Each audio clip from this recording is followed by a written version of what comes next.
السلام عليكم. دونك انا معز برني من تونس. حبيت نحكي مهندس حاسيلو من عام 93 من كلية العلوم بتونس. مهندس انجينيور برينسيبال في الانفورماتيك. دونك حبيت نحكي شوية على المهندسين في تونس. توا في تونس عنا 80 ألف مهندس. 80 ألف مهندس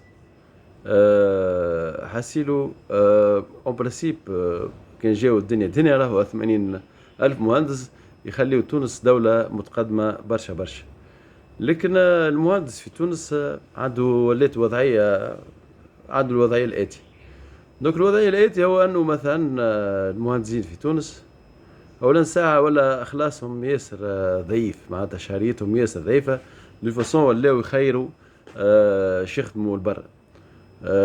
داير نحن مثلا المهندسين نتاع القطاع العام.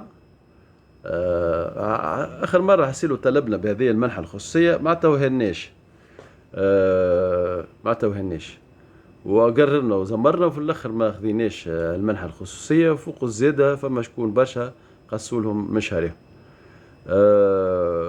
دونك شنو نقولوا؟ دونك عمليه الهجره نتاع المهندسين اللي قاعده صايره في تونس ولات برشا شركات وقت تجيش تنتصب في تونس تلقى مشكل في المهندسين.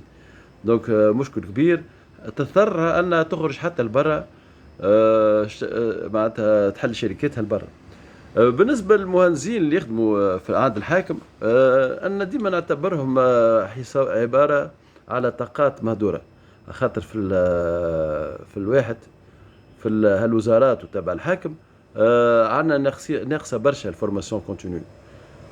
دونك المهندس وقت يدخل في الليتاتيك بالمدة بشوية بشوية ياسر يضيع المعلومات.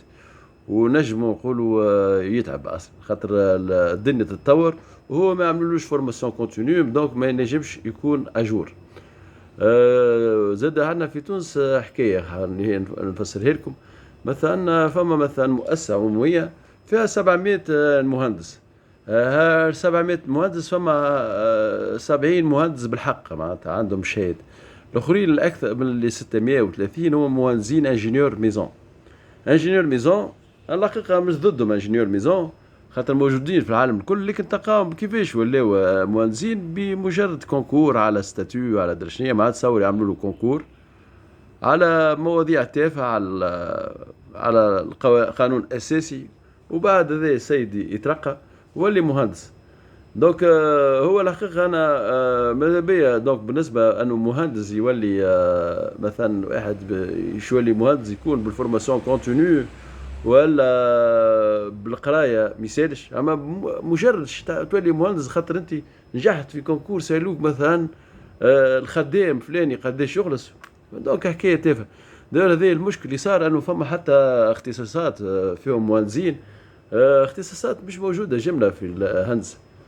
تلقاها ما عادش انا قاري درجنيه وهو مهندس. عندنا حتى فما دي سكرتير ولاو مهندسين. تلقاها تعرف تخدم على الديكتيلو ولات مهندسه. ووصلوا حتى ذوما الجماعة ذوما تغلبوا في بعض الشركات على تغلبوا على المهندسين الحقيقيين وفكوا لهم حتى بلايصهم. دونك هذا هو وضعية المهندسين. حاسيلو وضعية بريسك شو نقولوا ميؤوس منها. وأون برانسيب حقه كان جات الدنيا عدد المهندسين اللي هو في تونس 80 ألف. رانا دولة متقدمة جدا. ولكن الله غالب كما تراو في تونس دولة متأخرة جدا جدا جدا. والسلام عليكم. دونك هذا هو حبيت الموضوع نحكي فيه.